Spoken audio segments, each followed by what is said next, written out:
আপনারা শুনছেন গল্পকথন by Kallol chapter 2। আজকে আপনাদের জন্য আছে সুনীল গঙ্গোপাধ্যায়ের গল্প জেটি ঘাট। গল্পের কাহিনী খানিকটা প্রাপ্তবয়স্কদের জন্যই উপযুক্ত, সুতরাং 18 বছর বয়সের নিচে যারা আছেন তাদের জন্য একটা ওয়ার্নিং দেয়া হলো। যাই হোক, শুরু করছি। জেটি ঘাট। 3খানা খড়ের নৌকো লিজ নিয়েছে দানশা, আর ফেরিঘাটের টিকিট কাটে উমর। দুজনে এক ছাউনির নিচে বসে। দানশার খাটুনি বেশি, কারণ কারবারটা তার নিজের। এক সিজনের জন্য নৌকোগুলো সে লিজ নিয়েছে। এপার থেকে ওপারে খড় বোঝাই করে চালান দেয়, কখনো ইট কিংবা আলুর বস্তাও যায়। 5 জন মজুর খাটাতে হয়। নৌকোগুলিতে খড় কিংবা অন্য মাল বোঝাই করার সময় সে নিজেও হাত লাগায়। জোয়ারের সময় কোমর জলে নামতে হয়। নৌকোগুলো ছেড়ে গেলে সে ছাউনিতে বসে একটু জিরোয়। ওমরের কাজ খুবই হালকা। নদী শান্ত থাকলে দিনে বড় জোর 2 বার করে ফেরি যায়, তাও প্যাসেঞ্জার লঞ্চ নয়, বার্জ। গাড়ি, লরি, টেম্পো পারাপার করে। সরকারি ব্যবস্থা। কাছেই সমুদ্র। জোরে বাতাস বইলে এখানকার জলও সমুদ্রের মতন ঢেউ ওঠে। তখন জেটির কাছে বার্জ ভিড়তে পারে না। সেই সময় পারাপার বন্ধ। ওমরের কাজ চুপচাপ বসে বিড়ি টানা। সেই ঢেউয়ের মধ্যেও দানশার নৌকাগুলো ঠিক চলে যায়। কাজ বন্ধ হলে তার ক্ষতি। যখন বাতাস থাকে না, মেঘ থাকে না, তখন ঠাটা পড়া রোদ। সেই জন্য দানশা একটি ছাউনি বানিয়ে নিয়েছে। আলগা ইটের দেয়াল, ওপর একটা তেরপল বেছানো, মেঝেতে খড় পাতা। রাত্রির এখানে শুয়ে থাকাও যায়। একবার বার্জ ছেড়ে গেলে ফিরতে ফিরতে 2-2.5 ঘন্টা লেগে যায়। তখন ওমর পা ছড়িয়ে নদীর দিকে চেয়ে বসে থাকে। মোহনার কাছাকাছি নদী, তাই সারা বছরই অতি জীবন্ত। ভাটার সময় নেমে যায় অনেকখানি, আর জোয়ারের সময় ছলাৎ ছলাৎ করে ঢেউ একটু একটু করে এগিয়ে আসে। কাঁধের উপর গেঁথে যাওয়া নৌকোগুলোকে জিভ দিয়ে চাটে। জেটির উপর জল লাফিয়ে উঠে আসে অনেকখানি। নদী ছাড়া কিছু মানুষজনও দেখা যায়। কাছাকাছি 10-12 জন সকাল থেকে জাল পাতা আর জাল তোলার কাজে ব্যস্ত থাকে। আজকাল বাগদা চিংড়ির পোনার খুব চাহিদা, দামও ভালো পাওয়া যায়। প্রায় আলপিনের মতো সাইজ, তাও স্বচ্ছ, খালি চোখে প্রায় দেখাই যায় না। সেই চারা চিংড়িও এরা আজকাল ধরতে শিখেছে। অন্য মাছ ধরার আগ্রহ নেই কারোর। নতুন জেটি হয়েছে, তাই নতুন বসতি। অন্য জায়গা থেকে জেলের এসে ঝুপড়ি বেঁধেছে এখানে। জলে নেমে যারা যারা জাল পাতে, তাদের মধ্যে জনাপাচেক স্ত্রীলোক আছে। নামেই স্ত্রীলোক, বুক নেই, পাছা নেই, যেন শিলনোড়ায় বাটা চেহারা, চাবুক খাওয়া মুখ। ওদের মধ্যে একমাত্র আমিনাই খানিকটা চলনসই, তাও আহামরি কিছু নয়। চোখ দুটো কুতকুতে, তবু মুখে একটা তেল তেলে ভাব আছে। আর উরুর গোছটা ভালো। সকালবেলা যখন কাদার মধ্যে নেমে নাইলনের লম্বা বেড়া জালের খুঁটিগুলো বাঁধে আমিনা, তখন সে তার কস্তা ডুরে শাড়িটা গাছ কোমর করে পড়ে থাকে। জোয়ার আসার পর জল একটু একটু করে বাড়তে থাকে। আমিনাও তার শাড়িটা একটু একটু উঁচুতে গুটিয়ে নেয়। পায়ের ডিম ছাড়ায়, হাঁটু ছাড়ায়, উরুর মাঝামাঝি পর্যন্ত উঠে যায়। তারপর সে শাড়িটা আবার নামায়। একসময় তার এক বুক জল হয়ে যায়। শাড়ি তার ভিজবেই। নদীতে নেমে জাল পাতবে, অথচ পরনের কাপড় ভিজবে না, এ কখনো হয়? তা বলে প্রথম থেকেই সে শাড়ি না ভিজিয়ে উরু পর্যন্ত তোলে কেন? ওমর এই রহস্যটা বুঝতে পারে না। প্যাসেঞ্জার লঞ্চের জেটি আলাদা, সেখানে লোকজন বেশি, কিছু দোকানপাটও আছে। লঞ্চ চালায় প্রাইভেট কোম্পানি। তারা যাত্রী বোঝাই করে লঞ্চ ছাড়ে। বেশি প্যাসেঞ্জার হয়ে গেলে এক্সট্রা ট্রিপ দেয়। আর এই বার্জের জেটিতে আসে শুধু কিছু লরি, টেম্পো, কদাচিৎ 2-1খানা প্রাইভেট লরি। 10-12 জন জেলে জেলেনি ছাড়া অন্য মানুষজন প্রায় দেখাই যায় না। একখানা মারুতি ভ্যান গাড়ি জোরে চালিয়ে এসে সোজা চলে গেল জেটির শেষ প্রান্তে। গাড়ি থেকে নামলো লাল গেঞ্জি পরা এক ছোকরা। জেটির গায়ে যাতে বার্জ বা লঞ্চের সরাসরি ধাক্কা না লাগে, সেই জন্য কয়েকটা টায়ার বাঁধা আছে। সেই রকম একটা টায়ার ধরে লাফিয়ে বার্জটায় উঠে গেল ছোকরা। দূরের ছাউনিতে পা ছড়িয়ে বসে ওমর দেখছে। দানশা একটু আগে একটা খড়ের নৌকো বোঝাই করে ছেড়েছে। পরিশ্রম হয়েছে খুব। সে একপাশে এলিয়ে শুয়ে আছে খড়ের গাদায়। লাল গেঞ্জি পরা ছোকরাটি আবার লাফিয়ে জেটিতে নেমে জোর কদমে এদিকে ফিরে এলো। টিকিট ঘর বলে কিছু লেখা নেই। ওদিকটার প্যাসেঞ্জার ফেরির মতন এদিকে টিকিট ঘরও নেই। সরকারি ব্যবস্থায় ওমরের শুধু একটা টুল পেতে বসে থাকার কথা, সেটাই অফিস।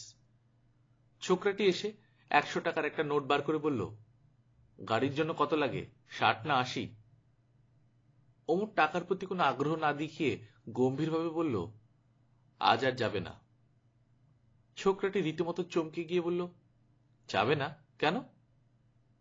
ওমর বলল, যাবে না। ছোকরাটি এবার গর্জন করে উঠে বলল, ভালো করে মুখের দিকে তাকিয়ে কথা বলো। বার্জ জেটিতে লেগে আছে, অথচ তুমি বলছো যাবে না, তার মানে? গর্জন শুনে একটু বিচলিত হল না ওমর। অবজ্ঞার সঙ্গে গাল চুলকোতে চুলকোতে বলল, জাহাজ থাকলেই যেতে হবে।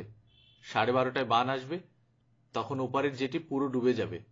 আপনার গাড়ি ওপারে গিয়ে নামাবেন কোথায়, মাঝগঙ্গায়? ছোকরাটির ক্রোধের সঙ্গে এবার মিশল বিস্ময়। হাত ঘড়ি দেখে বলল, এখন 11:10। ওপারে যেতে কতক্ষণ লাগে আমি জানি না, বড়জোর 35 মিনিট। বান আসার সঙ্গে কি সম্পর্ক আছে? আমার টিকিট দাও। হবে না। তার মানে টিকিট দেবে না? একখানা গাড়ি পার হয় না, পেছনে গিয়ে অপেক্ষা করুন। আরো অন্তত 2খানা গাড়ি না এলে জাহাজ ছাড়বে না। আর যদি গাড়ি না আসে? তাহলে যাবে না। অন্য গাড়ি আসতে আসতে যদি বান এসে যায়? বলেছি তো যাবে না। ছোকরাটি এবার অসহায়ভাবে এদিক ওদিক তাকালো। তার অদম্য ইচ্ছে হচ্ছে এই শুকনো ঢ্যাঙা লোকটার মুখে 2খানা ঘুষি কষাতে, কিন্তু তাতে তার সমস্যার সমাধান হবে না। সারেং এর সঙ্গে কথা বলে এসেছে, সারেং এর যেতে আপত্তি নেই, কিন্তু টিকিট বাবু টিকিট না দিলে সে বার্থ ছাড়তে পারবে না। ছোকরাটি এবার মেজাজ সামলে বলল, অন্য গাড়ি যদি না আসে আমার খুব বিপদ হয়ে যাবে, আমাকে আজ ওপারে যেতেই হবে। ওমর পিচ করে একপাশে থুতু ফেলে বলল, একখানা গাড়ি নিয়ে জাহাজ ছাড়ার নিয়ম নেই বললাম তো। ছোকরাটি আরো অনুনয় করে বলল, একটু ব্যবস্থা করো, আমার বিশেষ দরকার, একজনের অসুখ। তুমি না হয় পুরো 100 টাকায় রাখো। ওমর এবার খেকিয়ে উঠে বলল, কেন জ্বালাতন করছেন?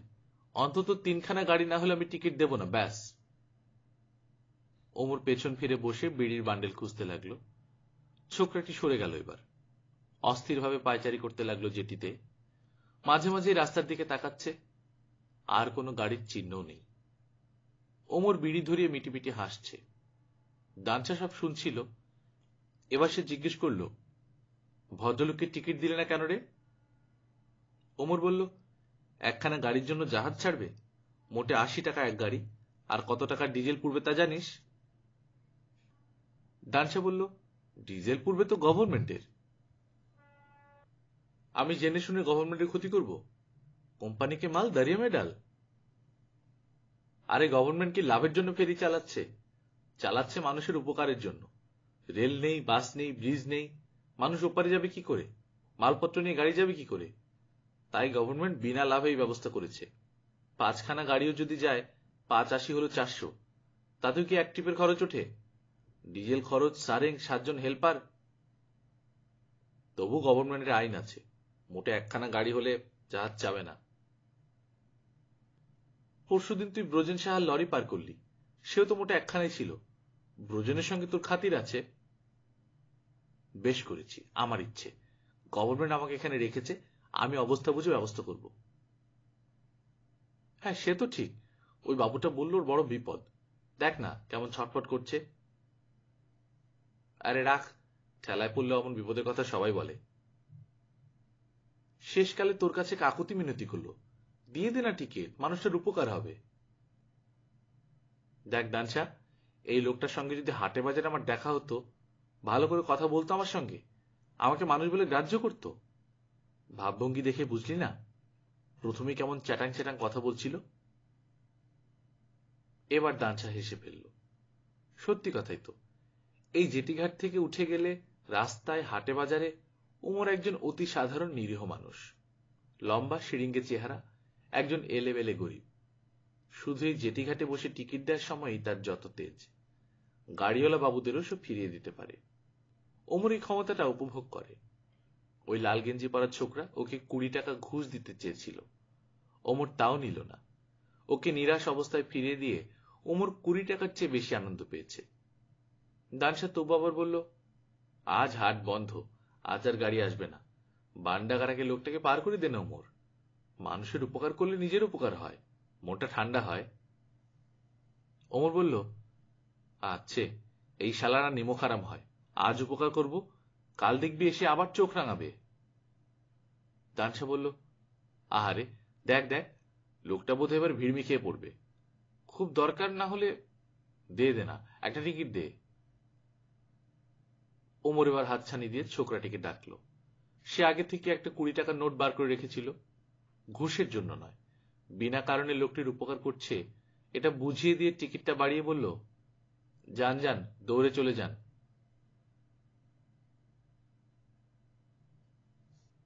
লোকটা যতক্ষণ অনিশ্চয়তায় কষ্ট পেয়েছে তাতেও ওমরের কম আনন্দ হয়নি। ছাউনির মধ্যে রান্নার কোনো ব্যবস্থা নেই। দুপুরের দিকে ওরা অন্য জেটিঘাটের হোটেলে খেতে যায়, একটা মুসলমানের হোটেল। অন্য হোটেলটায় সেরকম কিছু লেখা নেই। রাত্রির দিকে নিরিবিলি থাকে, তখন ওমর আর দানশা অন্য হোটেলটায় খায়। ওখানে রান্না ভালো, ম্যানেজারটা মজলিসি ধরনের। দিনের বেলা যাত্রীদের খুব ভিড় থাকে, তাই ওখানে না গিয়ে ওরা মুসলমান হোটেলেই ঢোকে। এখানে খাওয়ার একটু সস্তা, কিন্তু মালিকটা তিরিক্ষি মেজাজের। কোনো রান্না নিয়ে অভিযোগ করলে সে দাঁত খিচিয়ে বলে, না পোষায় এসো না। কাছাকাছি আর কোনো মুসলমানের হোটেল নেই, ব্যাটা সেই সুযোগ নেয়। 8খানা করে রুটি, 1 প্লেট শুকনো গোস্ত আর পেঁয়াজ দিয়ে ওরা খাওয়া সেরে নিল। ওমর দই নিল, দানশা দই খায় না। দাম দিয়ে বেরিয়ে আসার পর পাশের দোকানের সামনে থমকে দাঁড়িয়ে দানশা বলল, তোর আর আমার কাছে সমান পয়সা নিল কেন রে? তুই দই খেলি? ওমর একগালে হেসে বলল, চেপে যা, ও শালা মালিকটা ভুলে গেছে, আমার আজ 1 টাকা লাভ। দানশা বলল, ভুল করে দাম নেয়নি, এ হে, ওর ক্ষতি হয়ে গেল। দই তো বাজার থেকে কিনেছে। যা ওমর, টাকাটা ফেরত দিয়ে আয়। ওমর চোখ কপালে তুলে বলল, ফেরত দিতে যাব? তোর মাথা খারাপ? দিবি না? দই খেয়েছিস, তার দাম দিবি না? ও নেয়নি কেন, সেটা আমার দোষ নয়। একদিন আমি 7খানা রুটি খেয়েছিল, ও হিসেবে ধরেছিল 9খানা, তোর মনে নেই? কিছুতেই আমার কথা বিশ্বাস করলো না, 40 পয়সা বেশি নিয়ে নিল। ও ভুল করেছিল, তা বলে তুই জেনে শুনে ওকে ঠকাবি? 1 টাকার জন্য পাপ করবি? দেখ দানশা, তুই শালা আমার বিবেক নাকি? সবসময় আমার পেছনে টিকটিক করিস কেন বলতো? তুই যদি নিজের থেকে টাকা ফেরত দিতে যাস, দেখবি ও যেমন অবাক হবে, খুশিও হবে। মানুষকে খুশি করার মতন পুণ্যি কি আর কিছুতে হয়? যা যা, 1 টাকার তো মোটে মামলা। ওমর আরো কিছুক্ষণ তর্ক করে, বিরক্তিতে তার কপাল কুঁচকে যায়। তবু সে একসময় দানশার কাছে হার মানে। হোটেলের কাউন্টারে গিয়ে 1 টাকা ছুড়ে দিয়ে আসে। পান খেয়ে গল্প করতে করতে হাঁটে দুজন। সরকারি জায়গায় অনেক ঝুপড়ি উঠে গেছে, আরো নিত্য নতুন গজাচ্ছে। কিছুদিন আগেও জায়গাটা ছিল ফাঁকা, শিগগির এটা একটা গঞ্জ হয়ে যাবে। দূর দূর গ্রাম থেকে যে যেমন পারে জায়গা দখল করে নিচ্ছে। ওমর আর দানশারও দুটো জায়গা নেওয়া আছে, কিন্তু ঘর তোলেনি। এখানে সংসার পাতার কথা এখনো ভাবেনি। ওমরের নতুন চাকরি, আর দানশা তার কারবারে এখনো বিশেষ লাভের মুখ দেখেনি। একটা ঝুপড়ির বাইরে আমিনা এটোকাটা খাওয়াচ্ছে কুকুরকে। এখন একটা শুকনো শাড়ি পরেছে, চুল আঁচড়াচ্ছে। সকালবেলা যখন জলে জলে থাকে তখন একে অন্যরকম দেখায়। ডিজেল হাড়ির মতো গায়ের রং, নাকটা বোজা, তবু মেয়েটার একটা কিছু চটক আছে। সবাই এখানে নতুন এসেছে, কেউ কারুকে ভালো মতো চেনে না। আমিনাদের ঝুপড়িতে থাকে এক বুড়ো আর একটা 16-17 বছরের ছেলে। ছেলেটা ওর ভাই, আর বুড়োটা ওর স্বামী। একটা পিঠ ব্যাকা বুড়োর সঙ্গে কেন ওর বিয়ে হলো কে জানে। বুড়োটা মাঝে মাঝে খক খক করে কাশে, তবু তার তেজ আছে। আমিনাকে বকে প্রায়, ভাইটাকেও বকে। ওমর ভাবল, এই আমিনাকে সুযোগ বুঝে একদিন অন্য কেউ খাবে। বিয়ে হয়ে গেলেই যে সে স্ত্রীলোককে অন্য কেউ খাবে না, তার কোনো মানে নেই। অন্তত এখানে ওসব নিয়ম খাটে না। বুড়োর যুবতী স্ত্রী, তার উপর কেউ না কেউ ভাগ বসাতে চাইবেই। এখন কথা হচ্ছে কে আগে খাবে। ওমরের শরীরটা চনমন করে ওঠে। দানশা তার কাঁধে হাত রেখে বলল, ওই আমিনার দিকে নজর দিস না যেন। ওমর দারুণ চমকে গিয়ে বন্ধুর দিকে তাকালো। দানশা আবার বলল, ওর ভাইটাকে দেখেছিস তো, খুব গোয়ার, বয়স কম হলে যা হয়। শরীরে তাগত আছে, আর বুড়োটারও নজর খুব সরু। দেখিস না আমিনাকে কারুর সঙ্গে কথা বলতে দেয় না। ওমর বলল, আমার নজর দিতে ভারী বয়ে গেছে। দানশা বলল, গভর্নমেন্টের চাকরি পেয়েছিস, তোর আর চিন্তা কি? এবার বিয়ে শাদী কর। ওমর ঠোঁট উল্টালো। মাইনে ৩৪০ টাকা, ওই টাকা সংসার হয়? আগে কিছু জমুক। দানশা বলল, ডাগর ডগর দেখে বউ আনবি, তাকে দিয়ে কাজ করাবি। পানিতে নেমে মাছ ধরতে শিখলেই টাকা আসবে। মেয়ে ছেলের এই কাজ ভালো পারে। তারপর কাচ্চা বাচ্চা হবে, আল্লাহ দোয়া করবেন। নিজের ছেলেপুলে না হলে পুরুষ মানুষের মন শান্ত হয় না। ওমর বলল, রাখ রাখ, ও কথা রাখ। আমিনা মেয়েটি সত্যিই কথা কম বলে, কারোর সঙ্গে মেশে না, সামনাসামনি চোখাচোখি হলে মুখ ফিরিয়ে নেয়। কিন্তু শাড়ি ভেজাতেই হবে, তবু কেন সে অল্প জলে উরু পর্যন্ত শাড়ি গুটিয়ে রাখে, এটাই ওমর বুঝতে পারে না। কয়েকটা দিন একঘেয়ে যাওয়ার পর ওমর ছটফটিয়ে উঠল। কারোর উপর সে ব্যক্তিত্ব ফলাতে পারছে না, কারোর কাকুতি মিনতি অগ্রাহ্য করে আনন্দ পাচ্ছে না। আজ আবার বন্ধ। ডায়মন্ড হারবারে কি যেন গন্ডগোল হয়েছিল কাল, তার জন্য সারা দক্ষিণ ২৪ পরগনা বন্ধ। এই ফেরিঘাটের সঙ্গে ডায়মন্ড হারবারের ঝঞ্ঝাটের কোনো সম্পর্ক নেই, তবু ভয়েই আজকাল সবাই দোকানপাট বন্ধ করে দেয়। প্রাইভেট কোম্পানির প্যাসেঞ্জার লঞ্চ চলবে না, হোটেলেরও ঝাঁপ ফেলা। শুধু বার্জ সার্ভিস চালু রাখার কথা, কারণ সেটা সরকারি। যদি গাড়ি আসে পারাপারের জন্য, সে সম্ভাবনা খুবই কম। জেলেরা বন্ধ হরতাল মানে না, তারা সবাই জলে নেমেছে। ওমর জেটিঘাটের মাঝখান পর্যন্ত হেঁটে গেল। আমিনা আর অন্য দুটি স্ত্রীলোক সেখানে জাল ছড়াচ্ছে। সবাই জালের একটা দিক জেটির সঙ্গে বাঁধে। ওমর গম্ভীরভাবে বলল, এই, এখান থেকে জাল ছড়াও, জাল ছড়াও। মেয়েরা অবাক হয়ে তাকালো। প্রতিদিন জাল বাঁধা হচ্ছে, এরকম কথা কখনো শোনেনি। ওমর বলল, জাল সরাও, হা করে কি দেখছো? একটি স্ত্রীলোক বলল, কেন, জাল খাটাবো না কেন? ওমর বলল, এটা সরকারের সম্পত্তি, এখানে জাল বাঁধার হুকুম কে দিয়েছে? স্ত্রীলোকটি বুঝতে না পেরে বলল, নদীর পানি সরকারি সম্পত্তি, মাছ ধরা যাবে না? ওমর ধমক দিয়ে বলে, আরে উজবুক কোথাকার, নদীর পানি সরকারের, তাকে আমি বলেছি? এত বড় নদী, যেখানে ইচ্ছে মাছ ধরোগে, কে বারণ করেছে? এই জেটির সঙ্গে বাধা চলবে না, আমার জাহাজ আসা যায় অসুবিধা হয়। খোলো খোলো। সবাই জেটির সঙ্গে জালের একটা দিক বাঁধে, তারপর পরপর খুঁটি চলে যায় অনেক দূর পর্যন্ত। জেটির মতন একটা মজবুত খুঁটি তার হয় না, এখন সব খুলে আবার বাঁধতে হবে।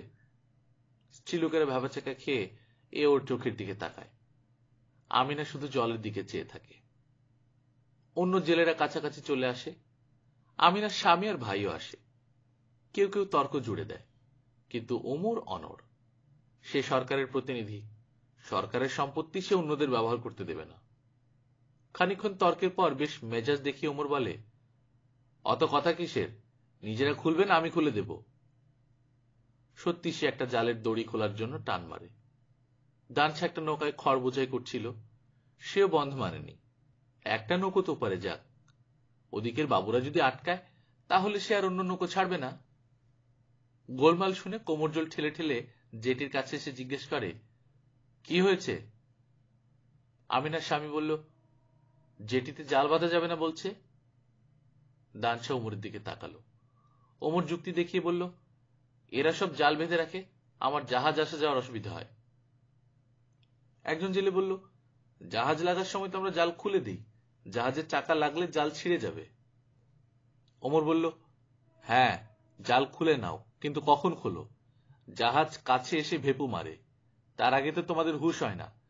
ভেপু শুনে জাল খুলতে শুরু করো, তাতে আমাদের টাইম নষ্ট হয়। গভর্নমেন্টের টাইমের বুঝি দাম নেই? হ্যাঁ? দানশা বলল, হ্যাঁ, সেটা ঠিক কথা, সরকারের টাইমের দাম আছে, কিন্তু জেলেদের যাতে সুবিধা হয় সেটাও তো সরকার দেখবে। জাহাজ তো দুবার মাত্র আসে যায়, সারাদিন জেটি খালিই পড়ে থাকে। জেটিতে জাল বাঁধলে জেলেদের সুবিধা হয়, ঠিক কিনা? সরকার তো সেটাও দেখবে। তবে ওরা জাহাজ আসবার আগে আগে জাল খুলে নেয় না কেন? সেটাও ঠিক। ওগো, জাহাজ যখন ওপার থেকে মাঝ নদী পেরুবে, তখন জাল খুলতে শুরু করবে, হিসেব করে, পারবে না? অনেকের এই সমাধান মন মতো হলো। ওমর এবার সবার মুখের দিকে তাকালো। মুখের ভঙ্গিটা উদার হয়ে গেল। বিচারের রায় দেয়ার সুরে সে বলল, ঠিক আছে, তাহলে আমি পারমিশন দিতে পারি, কিন্তু মনে থাকে যেন ঠিক সময়ে। এই ক্ষুদে সাম্রাজ্যের সম্রাটের মতন ধীর পা ফেলে ওমর ফিরে যায় নিজের ছাউনিতে, পরম তৃপ্তির সঙ্গে বিড়ি ধরায়। দুপুরবেলা এক কাণ্ড ঘটল। চতুর্দিক নিস্তব্ধ, নদীর উপর হাহা করছে বাতাস, একটাও নৌকা চলছে না।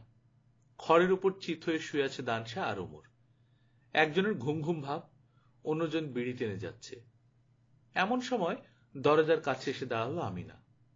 কলা পাতা চাপা দিয়ে একটা ডেকচি নামিয়ে রাখলো মেঝেতে। ওমর তড়াক করে উঠে বসে বলল, ওটা কি? কলা পাতাটা উঠিয়ে দিল আমিনা। এক ডেকচি ভর্তি ভাত, তার উপরে একপাশে লটকা মাছের চচ্চড়ি। মৃদুস্বরে আমিনা বলল, আজ তো হোটেল বন্ধ। দানশার গ্রামের বাড়ি 17 মাইল দূরে, আর ওমরের বাড়ি বসিরহাট। একদিনের ছুটিতে ওমরের বাড়ি যাওয়ার চার অনুভব করে না। আর ওমরের তো ঠিক ছুটিও নয়, কিন্তু তারা হোটেলে খায়। বন্ধের দিনে তাদের আহার জুটবে কি করে, সে কথা কেউ ভাবে না। দানশা এক ছড়া কলা কিনে রেখেছে, তাই খেয়ে খিদে মেটাবে। ওমর কিছু ভাবেইনি। দানশা বলল, হোটেল বন্ধ বলে তুমি আমাদের জন্য ভাত নিয়ে এসেছো? তোমায় কে পাঠালো? আমিনা কোনো উত্তর দিল না। দানশা আবার বলল, তুমি কি ভালো মেয়ে গো, আমরা দুটো মদ্য এখানে না খেয়ে পড়ে আছি, তুমি ঠিক নজর করেছ। ওমর ভাবল, কার কথা বেশি ভেবে খাবার এনেছে আমিনা? দানশাটিকে মনে করছে ওর জন্য? দানশা আজ ওদের হয়ে উকালতি করছিল সেই জন্য? গাধার কাকে বলে, উকিল বড় না হাকিম বড়? আমিনারা বুঝেছে যে ওমরকে খাতির না করলে এই জেটির ধারে মাছ ধরা যাবে না। আমিনা বলল, আমি পরে এসে বাসনটা নিয়ে যাব। দানশা বলল, আমি ধুয়ে পৌঁছে দেব, তোমাকে আসতে হবে না। ওমর ফস করে বলল, তোমরা তো রোজ রান্না করো, আমরা চাল কিনে দিলে দুটো ভাত ফুটিয়ে দেবে? দানশা অবাক হয়ে ওমরের দিকে তাকালো। ওমর বলল, ওরা রেঁধে দিলে আমাদের আর রোজ রোজ হোটেলে খেতে হয় না, আমরা পয়সা দেব, চাল ডাল কিনে দেব। দুজনেই তাকালো আমিনার দিকে। আমিনা মাথা হেলিয়ে বলল, হ্যাঁ, দেব না কেন? এরপর থেকে ভালো ব্যবস্থা হয়ে গেল। দানশা আর ওমরকে হোটেলে যেতে হয় না। আমিনা কিংবা তার ছোট ভাই এসে খাবার দিয়ে যায়। ওমর আর দানশা পালা করে বাজার করে আনে। আমিনার স্বামীও খুশি, কারণ ওমর ওদের দই খাওয়ায়। বুড়ো দই খেতে খুব ভালোবাসে। আমিনা এখনো বেশি কথা বলে না বটে, কিন্তু মাঝে মাঝে স্থির দৃষ্টিতে মুখের দিকে তাকায়। সেই দৃষ্টির সঠিক ভাষা ওমর বোঝে না, কিন্তু তার শরীর ঝনঝন করে। তার তুলনায় দানশা ওদের পরিবারের সঙ্গে ঘনিষ্ঠতা পাতিয়েছে বেশি। দানশা মাঝে মাঝে আমিনাকে রান্নাবান্নায় সাহায্য করে, মজার কথা বলে। আমিনার ভাইটা তার বেশ ন্যাওটা। একদিন আমিনা বিকেলের দিকে কোথায় যেন যায়, একটু সেজে গুজে। ওমরের পছন্দ হয় না। এখান থেকে বাজার 7 মাইল দূরে।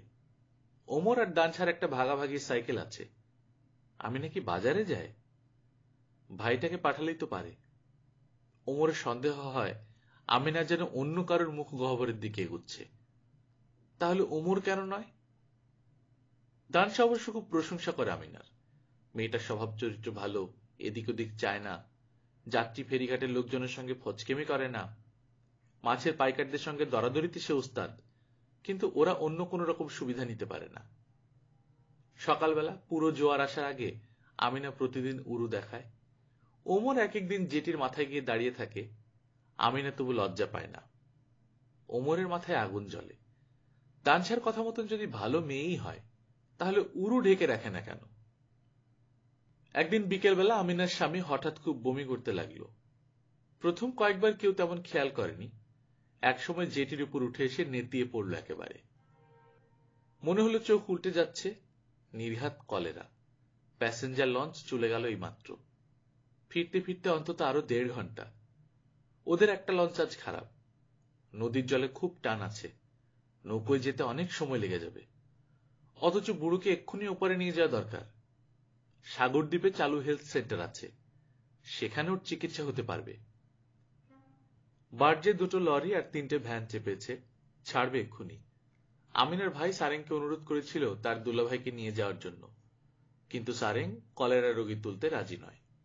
এগিয়ে এলো ওমর, সারেংকে ডাকলো, গম্ভীরভাবে বলল, মনে করো আমার বাপের কলেরা হয়েছে, তুমি তাকে নিতে না?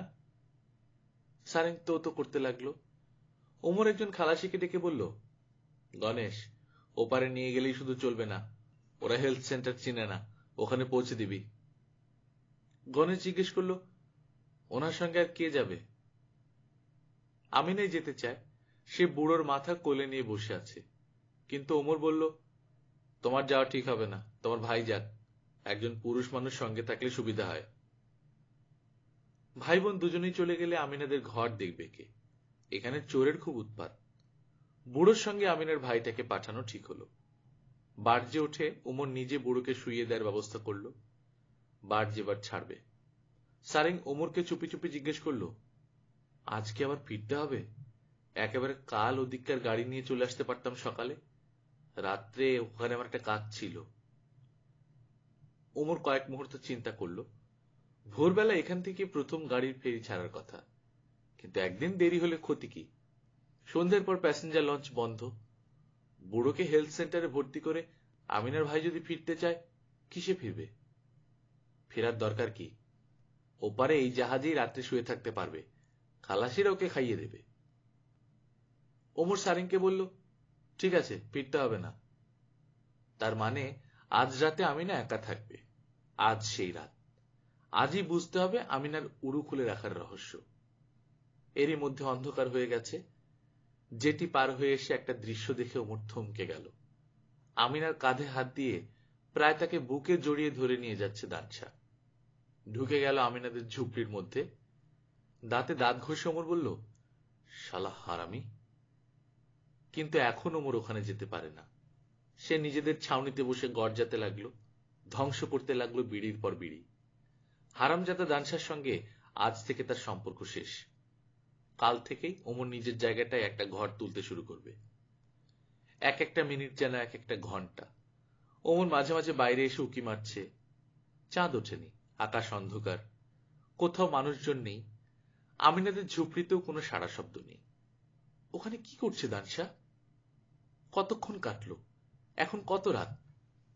এক সময় আমিনাদের ঝুপড়ির ঝাঁপ ঠেলে দানশা বেরোতেই ওমর সেদিকে ছুটে গেল। দানশার হাতে হাত চেপে ধরে টানতে টানতে নিয়ে এলো নিজেদের ছাউনির দিকে। দানশা বলল, ব্যবস্থা করে এলুম, পতি এসে রাত্রিরে আমিনার ঘরে শুবে। রাগের চোটে তোতলাতে লাগলো ওমর। সে বলল, শালা, আমি ওদের পাঠিয়ে দিলাম, তুই তুই আমার আগে তুই আমিনাকে। দানশা একগাল হেসে বলল, আমি যে তোর বিবেক।